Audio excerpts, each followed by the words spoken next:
Oshinoko quite recently has come to an end. With a total of 166 chapters, it has decided to finally reach its conclusion, and to say this is not only one of the most baffling, frustrating, and disappointing endings in recent times is a huge understatement. It was already shocking that it was announced very suddenly that Oshinoko was near its end, where it seemed that it was probably going to have a few more chapters left, and it looked like there was still more to come with this final arc. But when it was confirmed that these were going to be the last few chapters of Oshinoko, a lot of people were anticipating as to what the ending was going to do, as based on everything that we have seen, it was very obvious that the author Aga Akasaka can write, and if done right, this was probably going to be the most memorable and most impactful endings, and if it was a satisfying ending, then this would lead to Oshinoko being a modern classic, and it's a series that a lot of people are going to talk about even after it reached its end. Well, now it seems that people are going to talk about it, but for all the wrong reasons. It's really unfortunate and heartbreaking to see, because with these final chapters, it not only created some plot holes, but it also just killed some characters development that we have seen throughout the stories. Moments and character development that made people love Oshinoko was just simply thrown out the window, because with these final chapters, everything that we've seen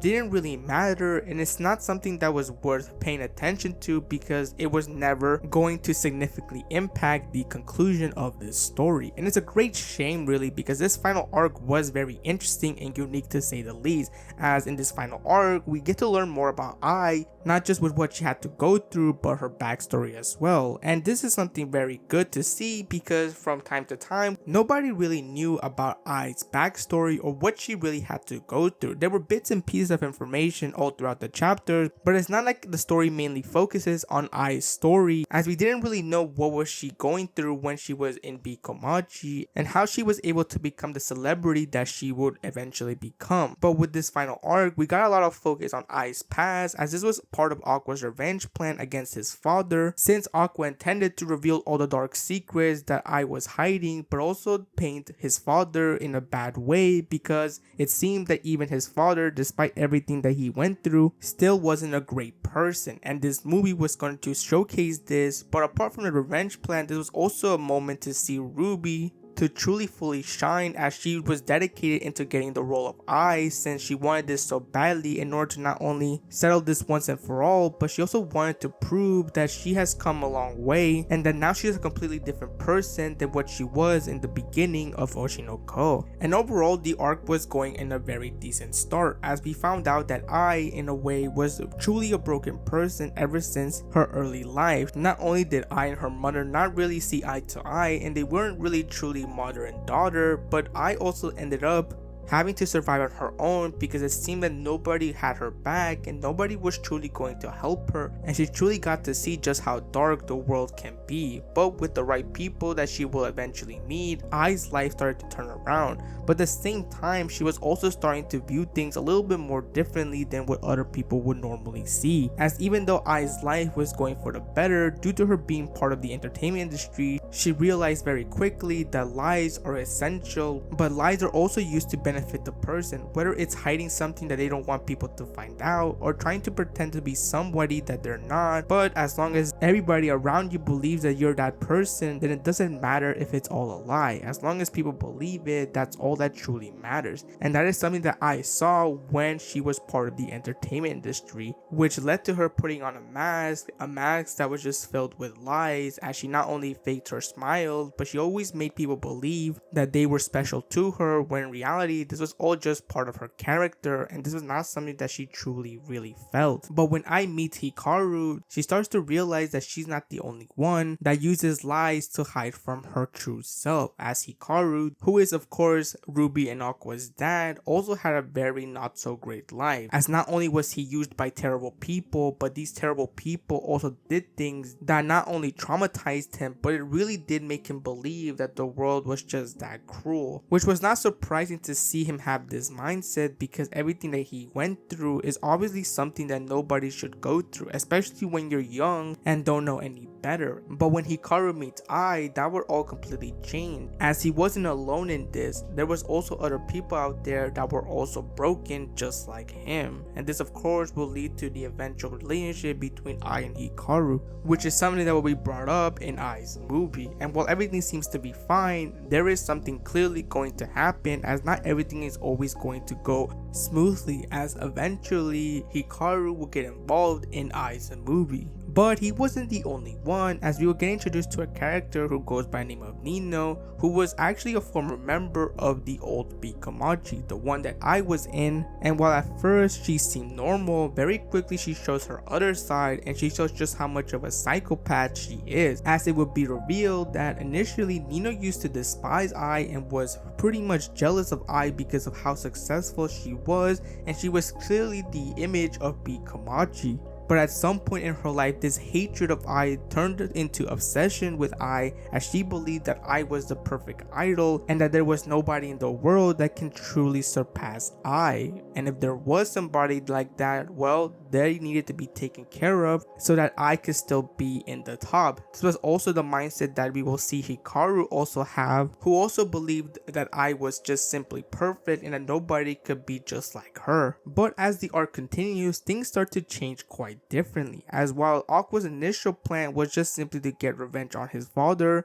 for being involved with Ai's death, during this whole movie arc, we see that he really started to think if this was truly the route that he should take, as this was also the time when he already found out about Hikaru's past and what he went through. So this leaves Aqua to believe that this may not be the actual thing that he truly wants to do. Maybe the reason why he ended up like the person he is because of the traumatizing and the very cruel things that he had to go through when he was young. And this leads to a bombshell of a moment in which both Ruby and Aqua confront their father, and surprisingly, Ruby decides to forgive her father for everything he did, which leads to Aqua ultimately deciding to just let Hikaru go, as if Ruby was willing to forgive him, then he shouldn't really bother getting revenge on him. And while things seem to be going into a very interesting path between Ruby, Aqua, and their father, for some reason this is where the story decided to do a 180, because it just simply didn't know what to do with Hikaru as an antagonist, as he's always been the main antagonist. But for some reason during all of this, it made him seem that they were going to the direction of making him a sympathetic villain. But that's not what they truly go with, because as it turns out, Hikaru is insane and he actually had plans of killing her own daughter Ruby, since he feared that Ruby could surpass Ai as an idol, and that is something that he did not want to happen, because he still considers Ai the person who deserves to still be on top.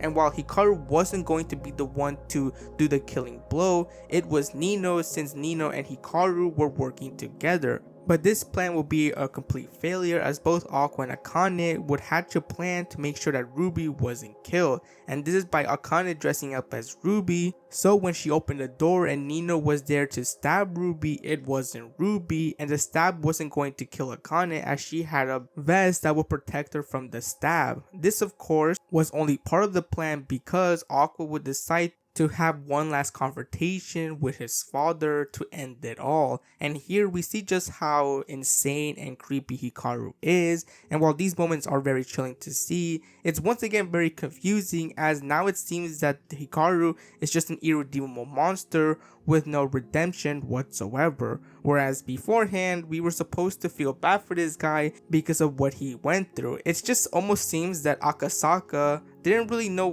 what to do with this character. He just simply couldn't decide whether to make him a sympathetic villain or a villain with no redeeming qualities. And this is where the final chapters really start to go downhill, and this is just simply ridiculous when I was reading these, because it just gets really stupid, because Aqua's big plan is to stab himself and throw him and his father into the water that they were near at, and Aqua's intention was to frame this as Hikaru trying to kill Aqua in a secluded area, but this eventually will result into him also dying as well. Now, I'm not a detective and I don't know anything about police work, but I'm pretty sure this plan would have backfired on Aqua, because the plan would have probably been very clear for the police to know that this was clearly Aqua's own doing. Aqua stabbed himself. It's not like Hikaru took the knife and stabbed him. And if the knife was found and they ran fingerprints, it would have most likely been Aqua's fingerprints, as there was no showing of Hikaru ever grabbing the knife. Also, this whole sequence of events just doesn't make any sense whatsoever, because it is just completely out of Aqua's character.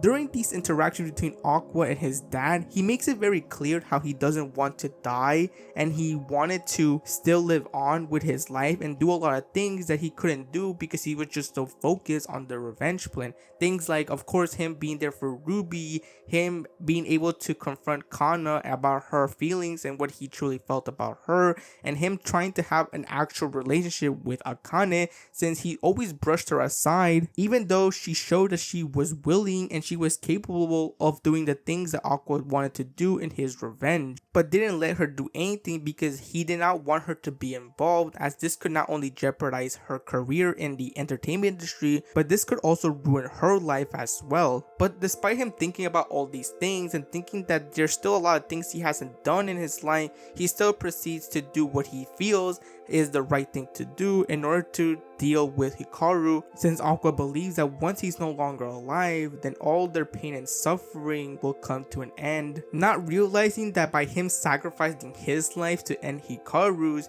is going to lead to his friends, his family also now dealing with pain and suffering because he's no longer alive. It just makes Aqua look very selfish and not really able to comprehend how his death is going to significantly impact everybody's lives, and it wouldn't be surprising if the people that loved him and cared for him become depressed and completely break without his presence. This is something that we've seen all throughout the chapters before all this happened, that Ruby did not want to be alone anymore because in her previous life, before she was reincarnated, she was always in the hospital due to her illness and nobody in her family ever saw her. And when she found out that Aqua was Goro, the doctor that she really appreciated and greatly respected but also admired and had feelings for, was still alive in a way, she was very happy and she broke down crying as she finally had somebody that knew about her situation, and she was very happy that somebody was going to be there for her that she can be close to. And while of course they were going into this weird direction that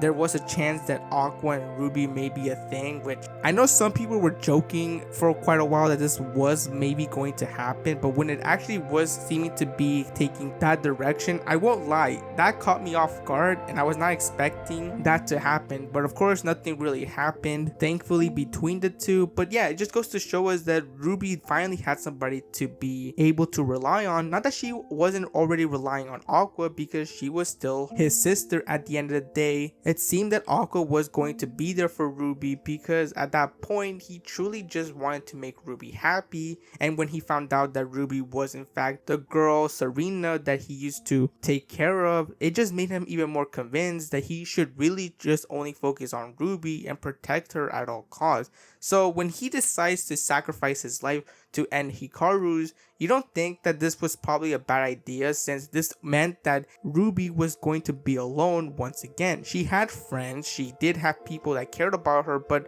remember, nobody truly knows about her previous life. The only person that did know about it was Aqua. So if Aqua is gone, that means everything from her previous life is just gone officially. There's nobody that knows about her previous life other than herself. And during these moments when we are set to believe that Aqua was truly going to die, there's still a part of us that didn't think they were going to go through it. There was no way the author was going to go through the main character's death because, well, since he mentioned that he still wanted to live, it gave us that small hope that he was going to live through it. He was going to get away from this situation and have the life that he wanted. And this even becomes even more possible when Crow Girl decides to suddenly show up. And if you know anything about Crow Girl, she is somebody that is possibly capable of making sure that Aqua still lives. But as it turns out, she just doesn't do anything. She just has these moments with Aqua in which they talk about everything that he went through. This of course being his recent and his previous life as well. And that's it, no joke, that's all she does. She just has a final conversation with Aqua and Aqua officially dies. And this of course not only frustrated me but also other people, as this basically confirmed that this Crow Girl character is just useless and she was never really anything to the story apart from her being the one responsible for the reincarnation. That's about it. Other than that, in chapters that she was included, she just kept talking and talking and saying things that we really didn't care or we already knew. Basically, in a nutshell, all she did really throughout the entirety of this story was just talk and talk and talk. And in these moments, you think that we're finally going to see something from her, that she's going to be the one responsible for Aqua surviving. That doesn't happen. And at the end of the day, this just made it 100% clear that the Crow Girl wasn't useful whatsoever. And then of course, after Aqua has officially died, everybody of course finds out about this and are extremely devastated, especially Kana and Akane, because these are two people that truly did care for Aqua and had feelings for. And I feel bad for Kana, really, and this is coming from someone who's not really a huge Kana fan. I've always been a fan of Akane the most out of all the female characters in Oshi no Ko, but I just feel bad for Kana because she never truly got a win in anything. She didn't express her true feelings for Aqua. She never had a moment that she was able to hear what Aqua had to say about her and how he truly felt about her. There was just no winning for Kana. She never really had a moment where she could really have her own moment with the person she loved. That was always mostly Akane. Akane mostly had the very romantic and touching moments with Aqua. Meanwhile, Kana was just simply thrown to the side, and things don't get better because I don't know if the author just doesn't like Kana or they felt this was something that had to be included. But during the funeral, where of course Kana sees Aqua's body, she proceeds to slap it. Now, I know in a previous chapter she did mention that if Aqua were to die, she would slap his corpse. Now, you could say that this was her keeping her promise, but let's be realistic here. Do you really think this is the perfect time to keep your promise? Especially when Aqua's friends and family were all around mourning over his death? I don't think this is the right place and the right time to be doing this. And no surprise, Kana gets slapped, which of course was something that was bound to happen when she did this. And then you have Akane, who is of course devastated, and she openly admits that if Aqua needed help with this plan, she would greatly have been able to help him out and do everything to make sure it was a crime that would remain unsolved. Again, reminding us just how far Akane was willing to go to always make sure that Aqua was satisfied. But now that is something that she realizes was not really going to happen, as deep inside she knew that Aqua wasn't going to let her be involved for the sake of her career and her life. And in the final chapter, we see that Ruby, while she is devastated and broken, she manages to get right back up and continues her career as an idol. Not to mention that the movie also becomes a huge hit and everyone's talking about it. And we see in the last pages, we see characters that we've come to know pretty much trying their best to keep moving forward with their lives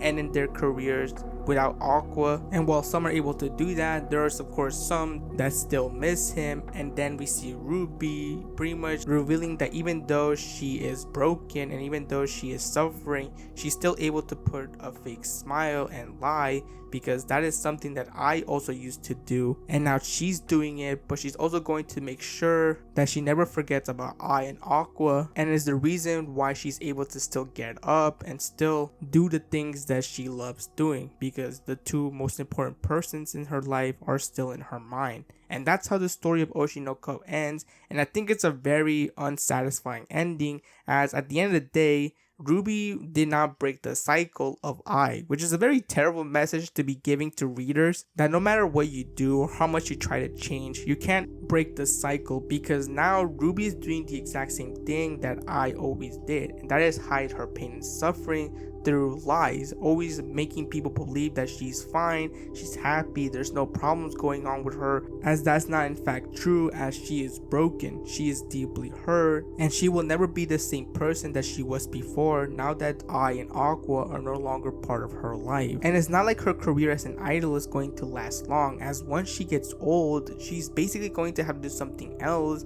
and she's going to have to do it without anybody to truly rely on, which once again just makes it very clear that Aqua's plan was just simply dumb, and it was only going to help Ruby for a limited time. And I know some people are going to say that the only reason why people are just going after this ending is because people don't like tragic endings. That is not true. A tragic ending can work, but it's how it's executed that matters. If the main character or character that is going to die eventually is able to resolve all the problems that they had have one last conversation with the people around them that they deem is very satisfying, and there's no need for them to continue on. And once they're on the verge of death, they aren't distraught or angry because they were able to do the things they had to do before it all came to an end, dying with no regrets. And that is how you make a very satisfying but yet tragic ending, especially when it comes to main characters, as the last thing that you expect is for the main character of that said story